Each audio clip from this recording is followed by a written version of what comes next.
En 30 minutes et 30 questions, j'avais tous les troubles possibles qui étaient posés avec une sorte d'évidence assez claire pour le médecin. Et ça a été la même chose pour ma fille.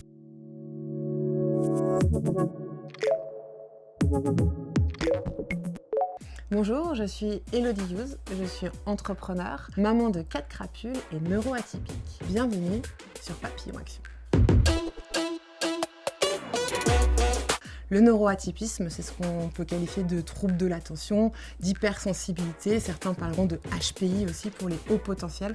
Bref, même certains autistes pourraient être neuroatypiques. C'est une façon différente de voir la vie et certains ont décidé d'en faire un handicap, alors que finalement, quand on comprend comment on fonctionne, ça devient un super pouvoir. Alors mon super pouvoir, ça a été une super galère, j'avoue. Ça a commencé toute petite, dès la moyenne section, où j'avais toujours une meilleure solution de faire les exercices. Ça a donné des relations difficiles avec les autres enfants, parce que à la fois j'étais mauvaise élève, mais en même temps je pensais pas de la même façon, donc ça plaisait pas trop, et donc j'étais très rapidement harcelée, ce qui m'a poussée à m'isoler. Ça m'a poussée même jusqu'à la dépression en terminale, puisque j'ai été hospitalisée. Un jour, j'ai une copine qui vient à la maison et elle me dit voilà, fais ce que tu veux, soit tu la prends pour une handicapée, soit pour une gamine avec un super pouvoir, mais tu comprends une chose, ta fille est différente. Fais-toi diagnostiquer, je pense que mettre le doigt sur ça sera important et tu vas te rendre compte que Leïla, c'est le cas aussi. En 30 minutes et 30 questions, j'avais tous les troubles possibles qui étaient posés avec une sorte d'évidence assez claire pour le médecin. Et ça a été la même chose pour ma fille.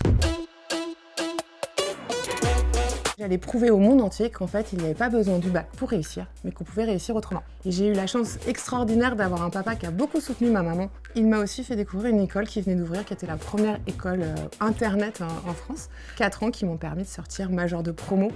J'ai monté la junior entreprise pendant cette formation et je suis sortie en étant chef d'entreprise. Grâce à cette start-up, j'ai eu la chance de partir dans la Silicon Valley. Il y a une concentration de gens brillants et neuroatypiques qui se rassemblent à cet endroit du monde.